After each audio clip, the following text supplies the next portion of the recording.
Panibagong araw, panibagong vlog na naman tayo ngayon mga kabizak. At welcome ulit no, sa ating panibagong episode. Tingnan nyo ito mga kabizak. May nagtapon ng basura gilid sa kalsada. So meron din mga tao dito mga kabizak na irresponsible no, in terms sa very irresponsible pag in terms sa kanilang basura. So nakakaano yung mga ganyan, nakaka-annoy ba kasi syempre dudumihan mo yung ano ba, yung kalikasan. Kaya yun. So check ko pala yung ano mga bisdak, yung letters, ano yung nasa letters natin. Wala. Dominos, wala. Diba?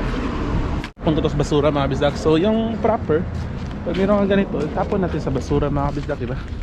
Ito tulad yung ganyan, no? Actually mga bisdak, dun sa side na yun dun, mayroong nakapaskil na sign na mayroon daw sila CCTV na nilagay dito kasi parang yung mga resident dito sa area na to, especially yan, yung kapitbahay namin dyan, kung saan nila tinatapon yung ano nila, yung basura. Alright, so ito mga bisdak. Kapstop o si manood na tayo sa TV. Magsama-sama tayo, Mr. Ozzy. So yun mga bisag, papunta tayo sa grocery. Kailangan bumili ng milk kasi wala na talagang milk. Bisag, andito na tayo sa mall, no? So grocery muna tayo. Samahan niyo ako mag-grocery mga kabisdag. Meron tubig dito. So, meron tubig mga kabisdag. Hindi naman to sa radiator kasi yung radiator nasa kabilang side. Siguro may water bottle. Tingnan niyo nga mga kabisdag. Yun nga, merong drinks pala. Meron tayong drinks na ano, matamaan. Right, so grocery tayo mga kabisdak. So merong listahan binigay si Ami mga kabisdak. Ito na yung siguraduhin ko na bilhin kasi wala na kaming stock. So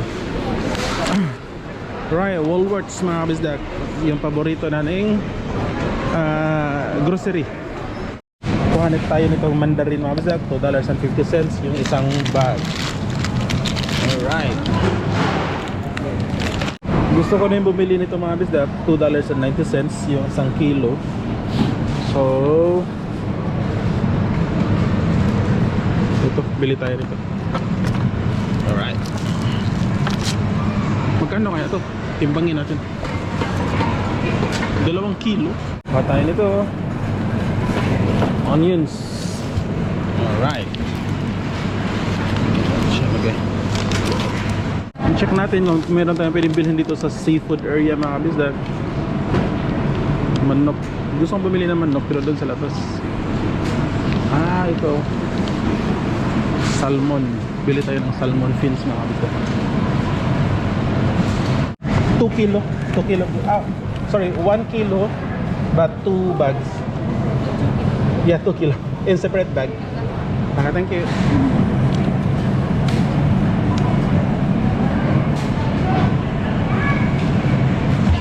Alright mga kabisdak. So 1 kilo yan mga kabisdak. So 2 ganito yung binili ko. So yung presyo is $7 yung 1 kilo. So bali $14 to lahat mga kabisdak. Kuha tayo nito mga kabisdak. $7 yung isang buong manok. At least meron na silang stock kasi ilang linggo din mga kabisdak, no? Or siguro isang buwan na hindi namin maabutan to. Ito kasi yung paboritong sliced bread ni Gian mga. Although mas mahal siya, $7.50, pero sulit naman kasi pag ito yung kinakain niya, inuubos niya talaga mga kabisdak. Kasi pag yung ibang sliced bread, actually dalawa na yung bibilhin ko. Pag yung ibang sliced bread, wala, masasayang lang. Katulad ng ano, prepare ko sa kanya ngayong breakfast, hindi niya kinain. And bili tayo nito mga kabisdak, Nutella, paborito ni Gian. Siguro itong ano na, ito nang malaki yung bibilhin ko. Ito na malaki yung bibilhin ko mga kabisdak, $9.30. Alright, bibili din ako ng strawberry jam mga kabisdak. Ito, naisipan ko lang. Normally hindi kami kumakain nito mga kabisdak, no? Si Gian mga kabisdak nag-request pala nito, orange juice, so bilihan ko na orange juice. Then bili tayo ng fresh milk mga kabisdak. Ito yung binibili ko kay Gian. Ito yung paborito niya, $3.30 yung isang 2 litro. Uy, wag tong 24 June kasi yung expiry. Ito, dito tayo. So, 2 na yung bibilihin natin mga kabisdak. Alright. Ito mga kabisdak, bili tayo nitong soya milk pa siya mga kabisdak ha. $1.50 at import pa to siya mga kabisdak. Galing Thailand ato to eh. Oh, tayo nga. Galing siya Thailand. Alright. So, tag-isa kami ni Ami. Then syempre mga kabisdak, ito bili tayo nitong Miguring fried noodles. All time favorite namin mga kabisdak. Yung isang ganito $3.50. Gusto din to ni Gian mga kabisdak. Yung bibili ko actually tatlo para $10 lahat. Alright. So tatlong miguring yung bibilihin natin.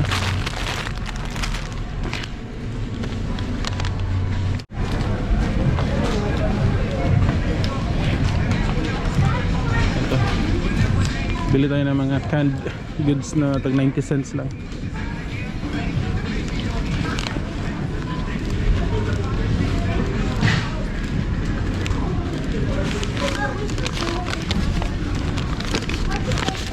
Bili ako nito misak $2.70. Sardinas na siya misak. Sobrang laki na. Tapos mayroon tomato sauce ba? Laki na niya. Sorry. $2.70. Bili ako 2.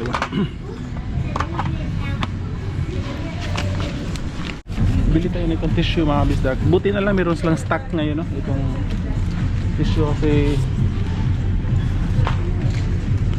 ano to siya mga kabisdak, very in demand ngayon. Mura kasi to, $1.30. Kaya nagkakaubusan ng ganito ngayon dito. Bili ako 4 na yung bibilhin ko. Wala namang walang limit kung ilang piraso yung pwede mong bilhin. So bili tayo 4. Right. Dito yung rubbish bag. Ito, isa, yung maliit. And then yung malaki na rubbish bag. Ito. Bili tayo na ito mga rubbish bag.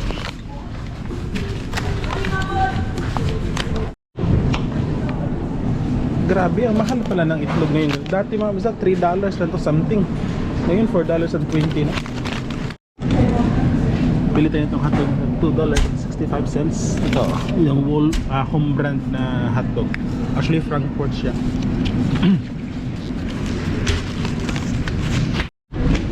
And then, bili din ako nito, middle bacon ham. Alright.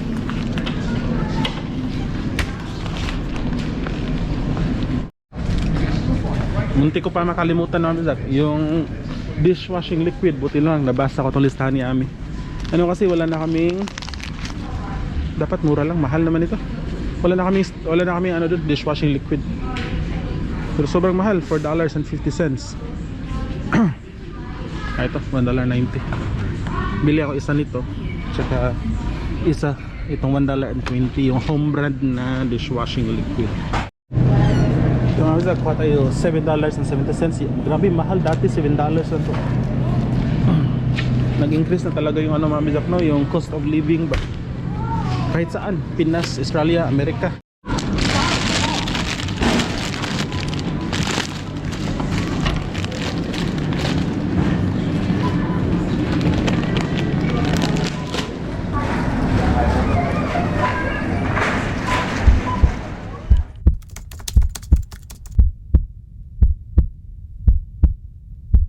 So, nandito na tayo sa my area kung saan tayo magpa-PCR test mga kabisdak, no? Diyan, no?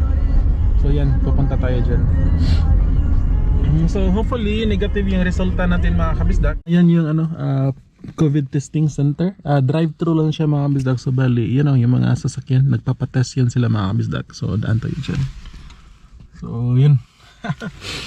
Last month, nagpa-PCR din ako. Itong ilong ko tsaka lalamunan, tinusok din. Nung umuwi ako sa Pilipinas kasi requirement pa noon that time na mayroong PCR test. Meron tumawag. And then, ngayon na naman mga bisag. So hopefully talaga no, na negative yung resulta natin. Hi, sorry. You need it? Yeah. For test? Yeah. Yeah. You know how to do it? Yeah, scan. Yeah.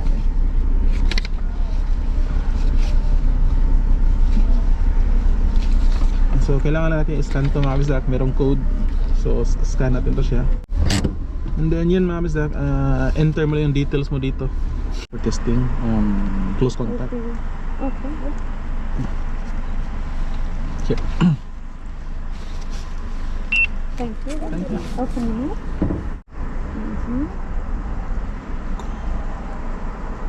Thank you, you all done. Done. Thank you so much. Right. Sobrang bilis lang. Actually, mas maganda yung ginawa niya. Hindi niya masyado tinusok ba. Inong last time kasi nung umuwi ako sa Pilipinas doon sa airport, grabe, parang umabot dito yung stick na tinusok niya sa ilong. Kaya yung expectation ko ganun. Buti na lang din. Pero hindi masyadong uncomfortable, di ba? Nasaan na ba yung yung glasses. Alright, so yun, hopefully mga bisdak, update ko kayo mamaya kung ano yung resulta natin, no? So hopefully by God's grace, tayo, negative.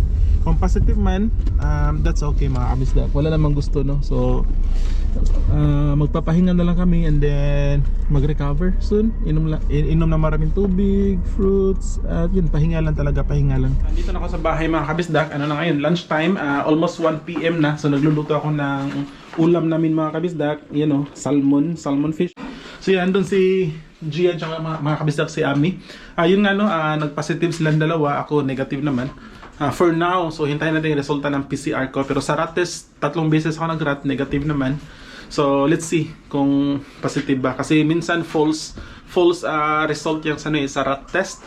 So si Gian mga kabisdak, okay naman yung yung pakiramdam niya ngayon. Meron na lang konting ubo, pero yung pinaka-peak talaga ng lagnat niya is nung Martes, ngayon is Friday. So ilang araw na, so nasa recovery stage na siya. Si Ami din, the other night, grabe, nag-chills siya. Yung meron talagang fever. Ngayon, nag-improve na rin. I know kagabi, sabi niya, nilalamig talaga siya. Yung merong chills ba. So, hopefully mga kabisdak, no, makarecover kami kaagad. So, dito lang talaga kami sa loob ng bahay, tamang pahinga, nood ng movie, Netflix, kain, inom ng tubig, kain ng fruits, and then yun. And then mamaya, ay, babe, si Jing, ni-confirm siya, babe? Isin niya sa mailbox na lang. Sige. Kasi yung school nila ni Gian mga kabisdak, maraming rat test na binibigay, no? So, nag-request ako. So kukunin ng kaibigan namin, tapos sinabihan namin yung kaibigan namin na ilagay na lang nila sa mailbox kasi yun nga, mahirap na pag ma-close contact sila sa amin. So right mga kabisdak, so kain muna kami, no? Alright.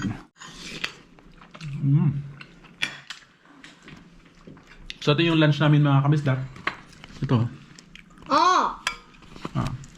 Oh, Yummy.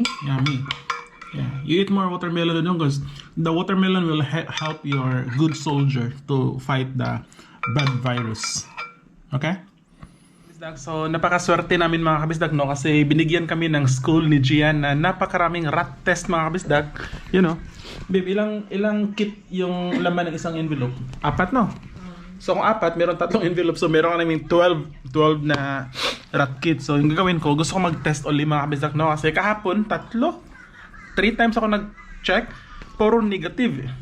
So, gusto ko mag-check ngayon kasi hindi pa dumating yung result sa PCR test. So, let's check mga kabisdak kung ano yung resulta talaga sa ating rat test. So, pang-4 na to siya mga kabisdak. So, kung merong dalawang line, ibig sabihin is like this. So, ang gagawin natin mga kabisdak, ipasok ko siya sa ilong ko. And then, i-dip ko siya dito, merong konting tubig, tapos itong tubig, ilagay ko dito. So, pasok ko na sila. Kineweb? Duha kayo lang? Isara? Duha? Duha kayo lang? Dili ang ingala nimo ato sa ilaw. Ang PCR test gaganina, hindi naman pinasok talaga yung sa PCR test kanina, yung sa gilid lang. Enough na to, no? Sige, tapos mix. Mix natin mga kabisdak. Alright. Ayan, mix natin. Okay? Then, let's check. So, yung next na gagawin natin mga kabisdak, ilagay natin tong tubig. Dito, merong konting tubig. Ayan, kita nyo, merong konting tubig. Ilagay natin, tapos pag merong dalawang linya, positive, no? Pag dalawa yung linya, positive. Alright. So, let's wait mga kabisdak. Kung isa lang yung linya, negative.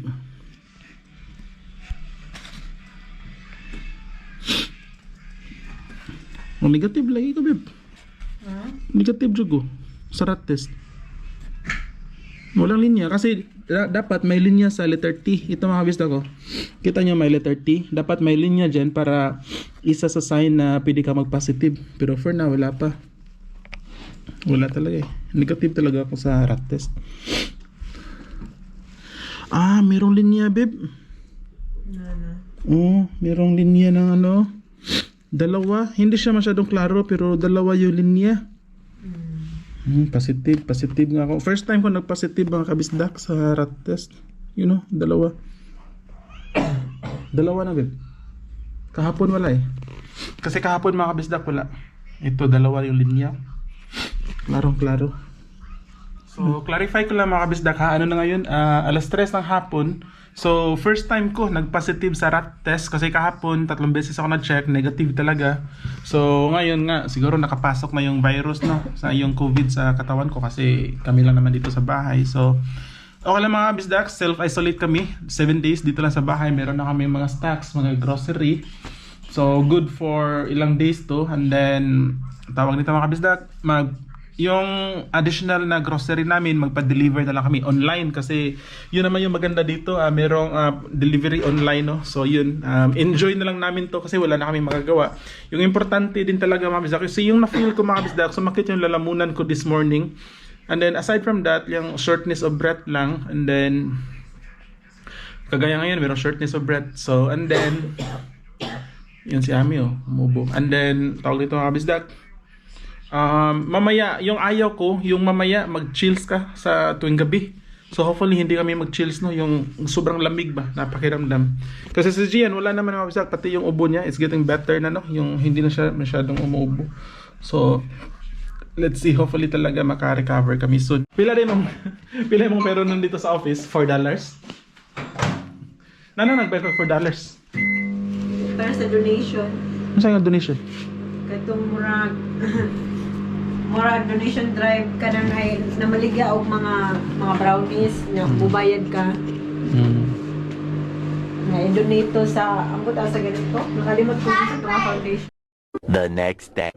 Good morning mga bisdak. So ito yung second day, no, pangalawang araw ng aming COVID journey. So okay naman yung pakiramdam namin mga kabisdak. Ako, hindi na ako nag-chills ng overnight, pati rin si Ami. Meron lang, uncomfortable pa rin, masakit yung katawan, fatigue. Sakit, lawas ito? Pero kamaol ba? Ni-action kong tugnaw gabi pero katanigawas ko ba? Kaya nag-charge ko sa phone, pero maoro to. Ikaw? Okay na. Kaya lang, murag mukha ay gamay. Pero wala na ilabad sa ako. Yung sa experience namin ng bisdak na ito, honest talaga to na ano na opinion ko about itong COVID. Yung first night talaga, yung first night na lalabas yung symptoms, yun yung pinaka-grabe mga bisdak. Sobrang lamig, parang ka nasa snow. And then yung ulo mo parang mag-explode basta sobrang yun, sakit ng ulo, and then sobrang sama sa pakiramdam. So yun nga, second day okay naman, and then si Gian, and then okay na rin. Walang fever si Gian for the past 3 days, 2 days, ano na lang talaga yung ubo niya. So ngayon, dito lang talaga kami sa bahay mga kabisdak. Meron kami na-receive na text sa government na kailangan 7 days, akala 5 days, 7 days pa lang isolation, no? 7 days kami kailangan mag-isolate. So meron kami na-receive, binigyan kami ng parang medical notice, tapos after 7 days bibigyan kami certificate na pwede na kami lalabas dito sa bahay. So next Thursday, so sa Huwebes, ngayong darating na Huwebes, June 23, matatapos yung isolation namin. And then hopefully negative din kami after that period, no. So yun lang mga kabisdak. Ngayon prepare tayo ng breakfast namin mga kabisdak. What do you want for breakfast, babe? Ano pwedeng lutuin natin dito? Egg na lang, babe. Meron ng sardinas na nabuksan mga kabisdak. Hindi ko to na hotdog. Dili pa na. Okay pa na siya. So ito, lagyan ko to siya ng itlog, and then yun, luto rin ako ng scrambled egg para makainom kami ng medicine at saka prutas. Ito, kain kami nitong Sunkiss mamaya. He marries girlfriend. Nanood kami ng Mr. Beast mga kabisdak. So si Mr. Beast no, pinakasikat na YouTuber globally. Yun, isa sa pinapanood namin ngayon. Someone random that subscribes to this channel in the next 7 days will receive $10,000. Jen, did you drink your juice? Closing in on my dream of 100 Your juice, yeah, orange juice. You need to finish that. So that subscribe if you you haven't get already, better. because you could win $10,000. And eat all of this orange, okay? I have a food. Yeah, you can also eat that. Eat all of that. So ito yung niluluto ko ngayon mga kabisdak. Scrambled egg, no? Kasi yun, breakfast. And then, itong sardinas, the other day pa ito mga kabisdak, hindi namin nagalaw. Kaya nilagay ko sa fridge. So ngayon, lulutuin ko siya, lagyan ko ng itlog. Alright, so yun mga kabisdak. Try ko palang mag-upload mga kabisdak na mga videos everyday kasi di ba nasa bahay lang kami either everyday or every other day. So kung meron kayong questions mga kabisdak na gusto ko i-vlog, like meron kayong topic, i-comment niyo mga kabisdak para pwede ko siyang gawang ng content, no, i-discuss ko siya. So kung meron kayong mga katanungan, so comment down below mga kabisdak at gagawan ko siya ng special vlog. Luto na yung lunch namin. Brunch pala, breakfast tsaka lunch. So ito lang siya mga kabisdak, itlog tsaka sardinas. So yun mga kabisdak, after nito kasi hindi pwede lumabas ng bahay, dito pa rin kami. So yun ano, simple vlog lang tayo this next coming days mga kabisdak kasi naka-isolate kami until Thursday. Katatapos lang namin kumain ng late lunch namin mga kabisdak, no? Mga alas 3 ng hapon na kami nag-lunch kasi late din kami nag-breakfast. Pero gutom pa rin ako mga kabisdak kaya kakain ako ng tinapay. Then nalagyan ko itong strawberry jam. Ito yung binili natin. Raspberry jam pala. Actually nakakain ako ng isa and then gutom pa rin ako mga kabisdak kasi kahapon sobrang kuntil yung kinain ko mga kabisdak kasi masama yung pakiramdam, no? Si Gian, okay na siya mga kabisdak. Wala siyang fever. Kunti na lang yung ubo. Meron siyang ubo. Si Amian dun. Better na din yung pakiramdam niya. Nanood lang yan ng vlog ni Ivana Alawi. Over there. Yun. So, salamat ulit mga kabisdak na sinamahan niyo ako sa episode na to, no? And then, try kong mag-upload habang naka-isolate kami mga kabisdak kasi 7 days na kami, kailangan mag-isolate. Matatapos siya next week pa. Thursday siya matatapos. Friday pala, next week Friday, kaya yun. So, gawa ko ng tinapay ko mga kabisdak. Masarap tong dito sa Australia mga kabisdak, itong strawberry or raspberry jam nila masarap. Sobrang sarap kasi galing talaga sa berry na fresh talaga mga kabisdak ba. Yung galing talaga sa sa farm dito na alagang-alaga yung mga farm dito. Kaya yung mga prutas is din healthy. Yan mga kabisdak. Ooh. Alright. So Australian made to siya na berry mga kabisdak. Itong kinuha ko. Alright, so hanggang dito na lang mga kabisdak. Kita-kits tayo sa next vlog, no? And tandaan nyo lagi mga kabisdak, mata sa langit, pa sa lupa. See you sa next vlog. Bye-bye.